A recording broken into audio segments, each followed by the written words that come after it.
خيرا منهم وما نحن بمسبوقين فذرهم يخوضوا ويلعبوا حتى يروا يوم يخرجون من الأجداث سراعا كأنهم إلى عبد الله مبين. بسم الله الرحمن الرحيم. إنا أرسلنا نوحا إلى قومه أن أنذر قومك من قبل أن يأتيهم عذاب أليم. قال يا قوم إني لكم نذير مبين.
Bismillah. Terima kasih sudah mau menonton video ini. Tapi sebelum kita lanjut, subscribe dulu ya sahabat. Saya tunggu sambil membaca salawat. Allahumma salli ala Sayyidina Muhammad wa ala alihi wa sahbihi wasallim. Syukron jazakillah. Hadirin hadirat kaum muslimin dan muslimat jamaah Masjid Agung Darussalam Purbalingga yang semoga dirahmati Allah Subhanahu wa taala. Insyaallah pengajian rutin pada kesempatan malam hari ini bersama Ustaz Abdul Yazid LCMA Hafizahullah Ta'ala, pengasuh pondok pesantren Tunasimu Kedua-Dua Purbalingga, dengan membahas tafsir Al-Quran surat At-Takwir ayat 2. Demikian yang dapat kami sampaikan. Terima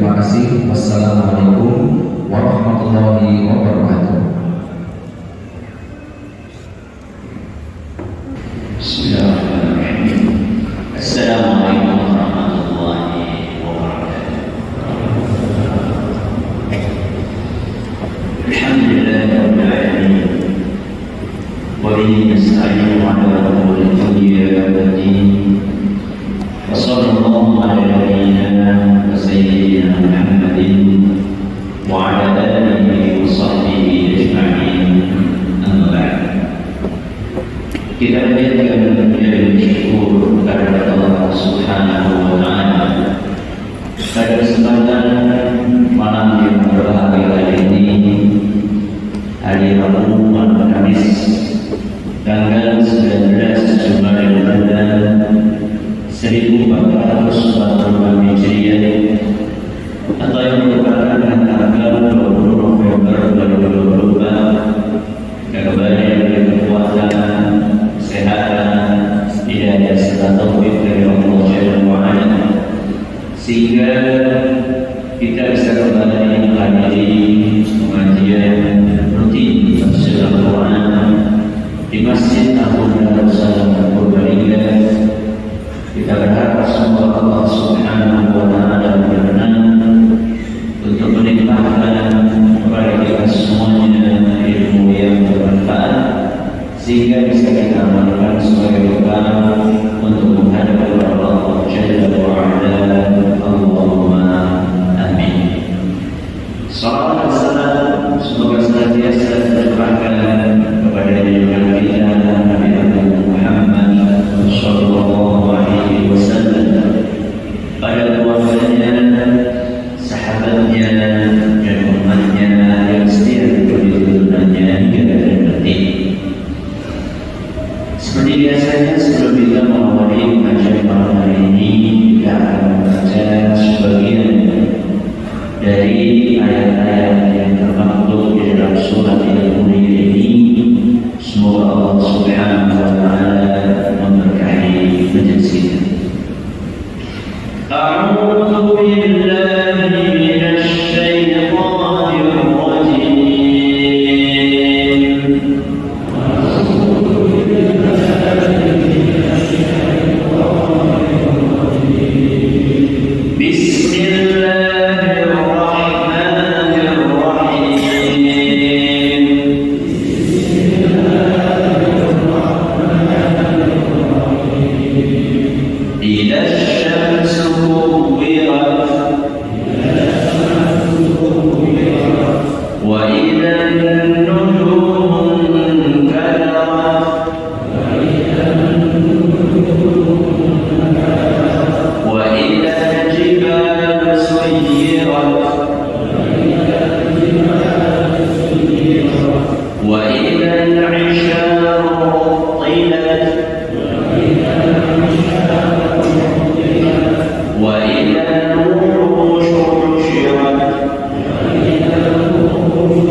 di gabungan dilempar.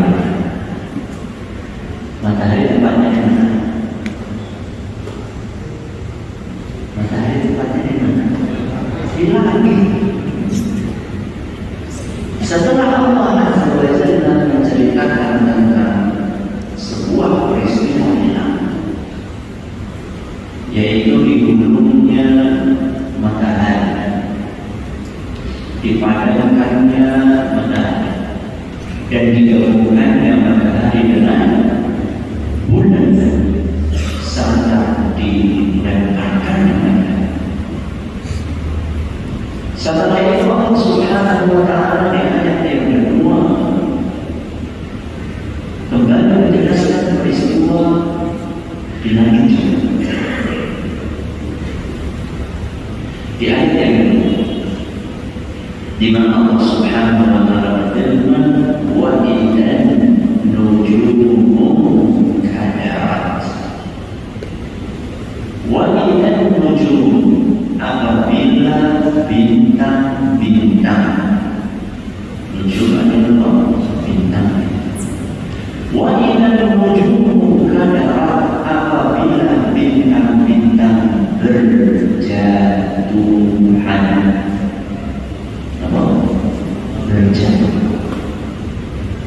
Jadi setelah Allah membahas tentang matahari, maka Allah membahas tentang bintang. Kenapa demikian? Karena matahari adalah salah satu dari bintang. Dikhawatirkan muncul persepsi bahwa yang musnah cuma matahari saja. Padahal di langit sana ada benda-benda yang selain dan benda-benda lain selain matahari itu jumlahnya jutaan, ratusan miliar, ratusan.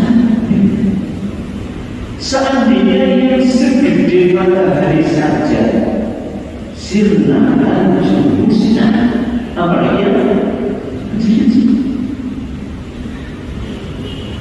sehingga Allah Subhanahu wa Ta'ala menjelaskan itu dalam ayat yang kedua. Wa idzan nujumu kadarat, apabila bintang-bintang terjatuh. Dan kita tidak bisa membayangkan bagaimana mencekamnya suasana saat kalau ada meteor jatuh saja. Sudah tahu, ramai orang-orang pada takut. Berapa yang jatuh? Nanti di hari kiamat yang jatuh semua. Coba bayangkan, ratusan miliar jatuh dari atas.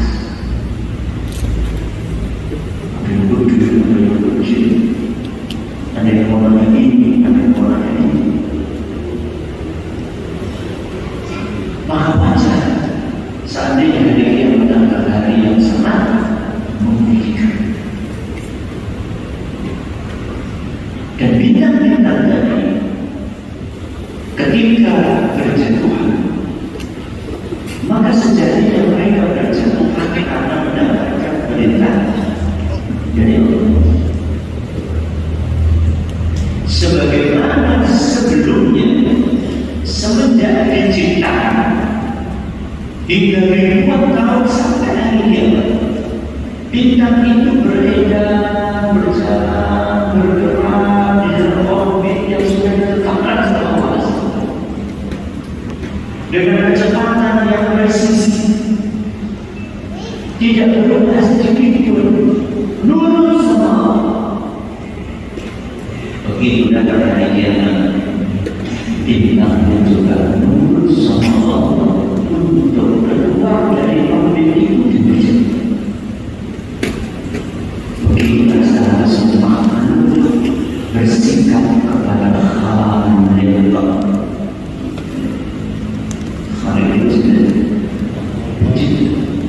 Siapa menjaga?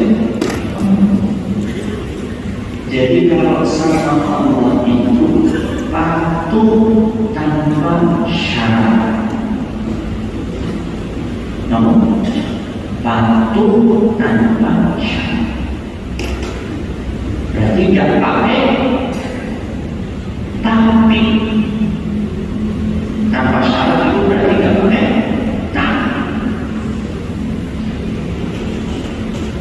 Ya ayyuhallazina amanu taqullaha wa taqu ma baqiya min riba. Wahai orang-orang yang beriman, bertakwalah kepada Allah dan tinggalkan riba. Siapa yang menyuruh? Jawab dulu.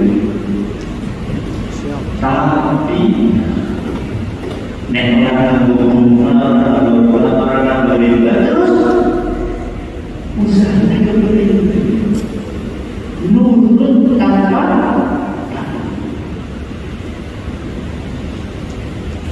subuh disuruh mana? Masjid. Begitu dengan azan Arab mata, tapi akhir namun taat sama Allah Azza wa Jalla mutlak, taat sama Rasul Sallallahu Alaihi Wasallam mutlak, taat sama ulama dan umara relatif. Saya ulangi, taat kepada Allah mutlak, taat kepada Rasulullah SAW mutlak, taat kepada ulama dan umara relatif. Tergantung apa mereka dulu benar salah.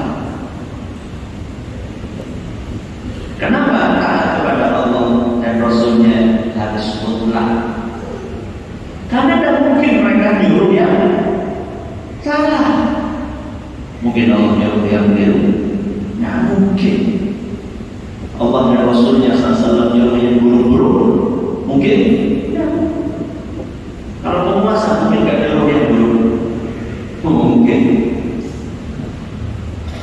Makanya Allah Subhanahu wa Ta'ala, ya ayyuhalladzina amanu atii'ullaha wa atii'ur rasula wa ulil amri minkum. Perhatikan baik-baik ayat. Ya ayyuhalladzina amanu, apa artinya? Wahai orang-orang yang beriman, atii'ullaha, taatilah Allah. Satu. Wa atii'ur rasul, dan taatilah Rasulullah SAW. Berapa ini? Dua. Yang ketiga, wa ulil amri, dan ulil amri. Ulil amri banyak orang-orang sekalian, ulama dan umara, ulama dan penguasa. Yang perlu kita cermati adalah ketika Allah menyuruh kita untuk taat kepadanya, Allah ucapkan atii'u. Artinya atii'u, katakan. Begitu Allah menyuruh untuk taat kepada Rasul, ulangi lagi, diulangi sama Allah. Wa atii'ur rasul, dan taatilah Rasul. Diulangi, taat. Tapi begitu kita disuruh untuk mentaati ulil amri, maka Allah hanya mengatakan wa ulil amri. Kayak diulangi kata Allah, hati taati.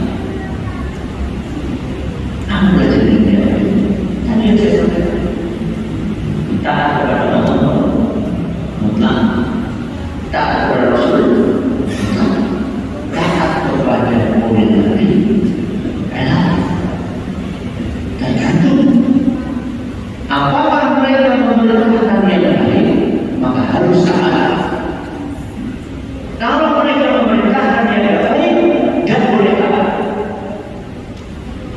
Contoh yang baik apa? Masa pemerintah pernah pikir? Contoh yang baik apa? Sintor ada. Kita dah kayak apa nama? Pakai apa? Kalau nama Arab haji cukup Ustaz mau peci enggak, dia tetap pakai apa? Baik, untuk apa? Kesana. Saya tak pakai helm, pakai peci, nama kopi. Oke, pakai sekat dan pakai apa? Satu nama dan pakai apa? Jadi sebenarnya mobil nak boleh Ustaz kerana satu kes itu nama maksudnya. Tapi tidak dari pemerintah dan itu perintah yang baik. Yang tidak baik misalnya apa? Misalnya ini jangan disuruh dan boleh sholat padanya.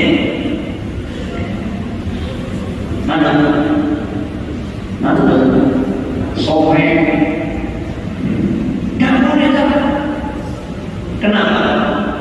Karena menjadi perintah Allah dan Rasulnya Sallallahu Alaihi Wasallam. Jadi pelajaran yang kita ambil dari kepatuhan bintang-bintang kepada Allah, mulai dari hari diciptakan sampai hari dimusnahkan, pelajarannya adalah kita juga makhluk seperti bintang. Maka sebagaimana bintang turun sama Allah, kita manusia juga harus turun sama Allah. Karena yang diperintahkan oleh Allah itu pasti baik untuk kita. Dan yang dilarang oleh Allah pasti buruk dan membahayakan kita. Yakin aku ya. وَيُحِلُّ لَهُمُ الطَّيِّبَاتِ وَيُحَرِّمُ عَلَيْهِمُ الْخَبَائِثَ. Kata Allah, di antara tugasnya Rasul kita Sallallahu Alaihi Wasallam adalah mengharamkan yang baik dan mengharamkan yang buruk. Yang baik-baik sama Allah dan Rasulnya diharamkan, yang buruk-buruk sama Allah dan Rasulnya diharamkan. Maka yakinlah seyakin-yakin kalau sesuatu diharamkan oleh Allah pasti benar. Contohnya judul. Nah, orang lain bisa ada banyak. Lotre, online bisa atau online atau kau udah pernah jawab? Gak tahu. Soalnya dia jawab udah jadi ngerti. Pasti banyak. Oke. Apa dia ayatnya? Wakilah nujumu kadarat. Jadi kita katakan apabila bintang-bintang berjalan di antara mana ingkadarat adalah padam. Apa? Padam. Berarti salah satu maknanya apabila bintang-bintang dipadamkan.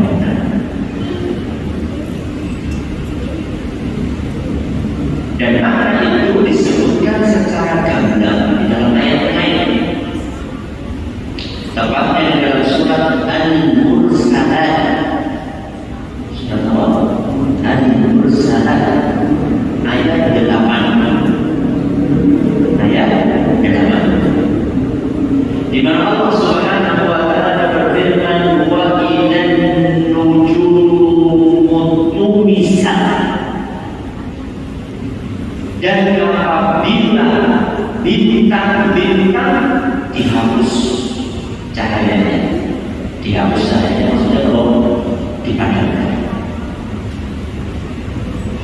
Juga tidak benar. Sia-sia kita penerangannya pakai apa? Matahari sama Allah dipadamkan. Malam-malam penerangan kita apa? Bulan dan bintang. Bintang dan bulan dipadamkan.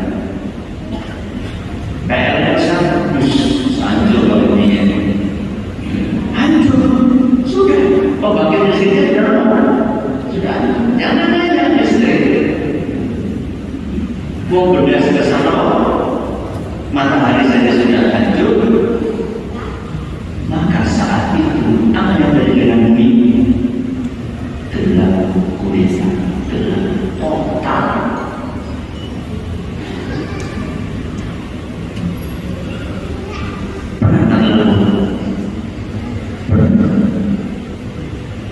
Apa yang terjadi? Ya gelap, bisa mikir. Begitu masalah apa yang terjadi ketika gelap? Bingung. Mau berjalan jauh, nggak ada. Mau ambil sesuatu, keliru. Atau kopi, mana ya? Ya orang mungkin begini di dalam kopi, kayak kopi apa? Saya yang namanya ini yang kalau saya tangan itu ya lembut-lembutnya ya kalau ini kan ya ketahuan di sini bingung kita dan kalau kita jangan takut berdakrak tiang berdakrak pintu berdakrak dinding berdakrak bocah nanti hari kiamat gelap segelap masih penting kita mati kita nyari HP nyari senter nanti hari kiamat kita nyari apa? Sedangkan semua benda-benda yang tadi kita sebutkan semua sudah hancur. Maka saat itu Allah Azza wa Jalla akan memberikan cahaya kepada orang iman, khusus untuk orang-orang beriman. Sebagaimana yang Allah sampaikan dalam Al-Quran surat Al-Hadid, surat Al-Hadid. Kata Allah Subhanahu wa Ta'ala di ayat yang ke-12, "Yauma taral mu'minina wal mu'minati yas'a nuruhum baina aydihim wa bi aymanihim." Pada hari itu, maksudnya hari kiamat, engkau akan menyaksikan orang-orang yang beriman laki-laki maupun perempuan. Cahaya mereka akan berada di depan dan samping kamu. Cahaya itu nanti kemudian akan membimbing orang beriman kemana harus kemana. Maka kata Allah Azza wa Jalla, "Busyrakumul yawma jannah." Hari ini kalian mendapatkan kabar gembira. Kalian akan menuju mana? Ke surga. Tajri tahtiha al-anharu khalidina fiha. Di surga itu mengalir di bawahnya sungai-sungai dan kalian akan kekal di dalamnya. Dzalika huwal fawzul 'azim. Dan itulah kesuksesan terbesar seorang manusia. Jadi capeknya kita ngaji, capeknya kita mengamalkan ilmu yang kita dapatkan hari ini, itu tidak akan sia-sia. Tidak akan sia-sia. Karena Quran yang kita pelajari inilah cahaya. Ayat-ayat Al-Quran yang kita kaji itulah cahaya. Apa kata Allah Subhanahu wa Ta'ala di ayat lain? Di surat An-Nisa ayat 174. Surat apa? An-Nisa ayat 174. Wa anzalna ilaykum nuran mubina. Dan kami telah turunkan kepada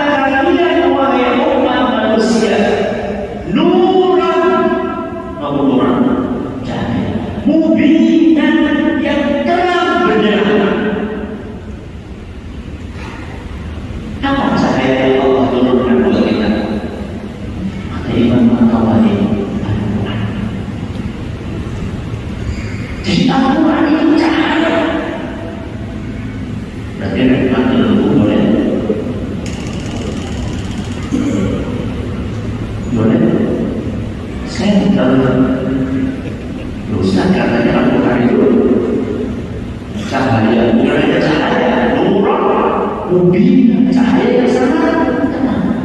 Berarti kalau kita tak punya ini, saya bilang saya tidak mengganti kok nanti Al-Quran itu cahaya sekarang nanti, sekarang dan nanti. Tapi yang dimaksud dengan cahaya ini adalah cahaya yang sifatnya maknawi. Maksudnya cahaya Al-Quran ini yang akan membimbing kita di dunia, sehingga tahu mana yang halal, mana yang haram, sehingga tahu mana yang boleh, mana yang tidak boleh, sehingga kita tahu mana yang bermanfaat, mana yang tidak bermanfaat, sehingga kita tahu dengan Al-Quran ini mana tauhid, mana syirik, mana sunnah, mana bid'ah, mana maksiat, mana ibadah. Dengan Allah.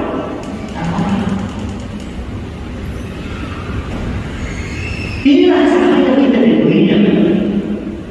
Makanya jangan kita terpengaruh dengan orang-orang yang mengatakan bunga apa sih Allah?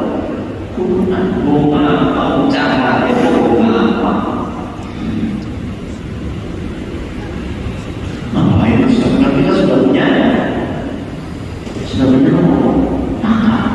Dengan akal kita bisa membedakan mana yang bermanfaat, mana yang berbahaya. Dan cukup.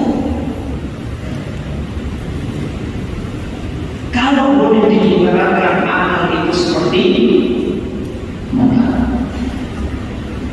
maka bisa melihat kalau ada cahaya, dan cahaya itu adalah akal.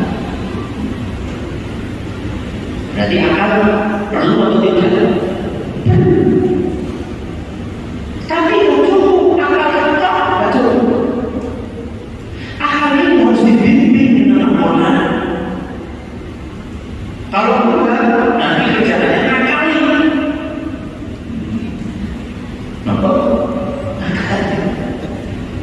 Karena tidak dibimbing sama Allah. Al-Quran cahaya di mana? Termasuk di mana? Makanya orang-orang yang beriman itulah yang mendapatkan cahaya di hari kiamat. Kenapa? Karena di dunianya dia setia dengan Al-Quran. Iya Ustaz, yang Al-Quran antara kita sama para ulama kita kayak dia benar apa-apaan Ustaz. Memang beda-beda penguasaan kita terhadap Al-Quran, kerajinan kita untuk baca Al-Quran, memang beda-beda.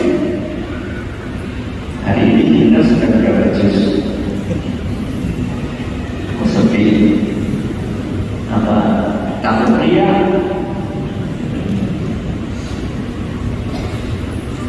Jangan sudah jawab dari kemungkinan pertama kita sudah membaca juz-juz, cuma nggak jawab. Oh kalau mau ringan. Ini kemungkinan pertama. Kemungkinan yang kedua orang jawab berkata orang lancar. Dan kemungkinan yang mana? Oh pria ini itu Islam. Emang kita tidak. Kerajinan orang membaca Al-Quran antara satu mukmin dengan mukmin yang lain beda. Seberapa dia mengamalkan ayat Quran antara mukmin yang satu dengan mukmin yang lain beda-beda. Makanya nanti di hari kiamat cahayanya juga beda-beda. Sama-sama punya cahaya, tapi beda. Ada yang Mas'ud radhiyallahu anhu. Ada orang yang beriman punya cahaya sebesar gunung. Lampu sebesar gunung. Berarti yang menikmati cahaya itu bukan cuma dia. Mungkin mungkin yang seperti itu para nabi, para rasul mungkin. Dan kata beliau, ada orang yang cahayanya sebesar pohon kurma. Pohon tahu pohon kurma? Jadi siapa orang yang apa? Kira-kira segitu. Terang aja, terang, sih terang. Dan kata beliau, ada pula yang cahayanya seperti seorang yang sedang berdiri, bukan dijaga, tapi lebih hebat, lebih kecil, sebesar gunung, sebesar pohon batang rumah, sebesar orang kaki berdiri. Dan kata beliau, ada yang cahayanya dijempol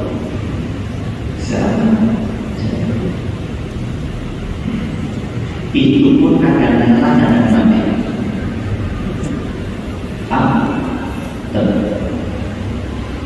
Kira-kira kalau kalian berikan seperti ini,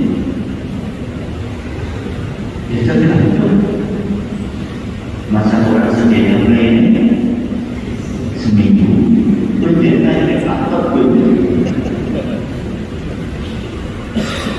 Maka semangat kita hari ini untuk membaca Al-Quran, untuk mengkaji Al-Quran, untuk mengamalkan Al-Quran, tidak akan musnah, tidak akan sia-sia, akan kita nikmati, bukan hanya di dunia,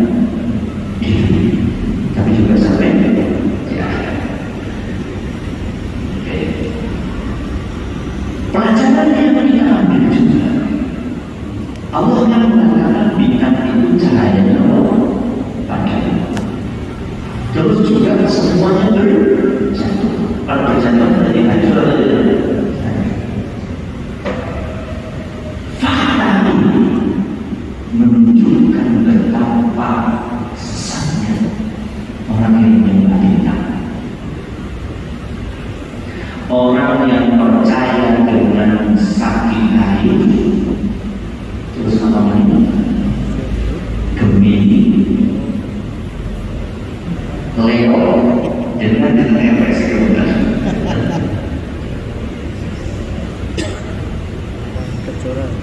Hari ini asmara, terus apa lagi?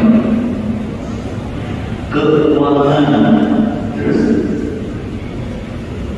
kesehatan. Ini pada masa itu. Oh masih ingat? Biar bisa menjadi dia. Tak boleh yang begitu. Bintang itu melindungi dirinya saja tidak bisa. Buktinya apa? Hancur. Mana mungkin nasib kita gantungkan kepada sesuatu yang akan hancur. Makanya Rasulullah SAW dalam sebuah hadis yang diriwayatkan oleh Imam Bukhari dan Muslim, sebagaimana ditutur oleh seorang sahabat Nabi SAW namanya Zaid bin Khalid al-Juhani radhiyallahu anhu, setelah sholat subuh bersama para sahabatnya dan malam itu hujan, subuhnya sudah apa? Sudah reda. Beliau sallallahu alaihi wasallam setelah sholat subuh menghadap kepada para sahabatnya. Lalu beliau bersabda, "Tadruna ma qala rabbukum?" Wahai para sahabat, tahukah di antara kalian siapa di antara kalian yang tahu barusan Allah berfirman apa? Maka para sahabat mengatakan Allah wa Rasuluhu a'lam. Kalau kita katakan Wallahu a'lam, Allah dan Rasulnya yang lebih tahu barusan Allah Subhanahu wa ta'ala berfirman apa. Maka kemudian Nabi SAW mengatakan barusan Allah Subhanahu wa ta'ala berfirman, asbaha min ibadi mu'minun bi wa kafir.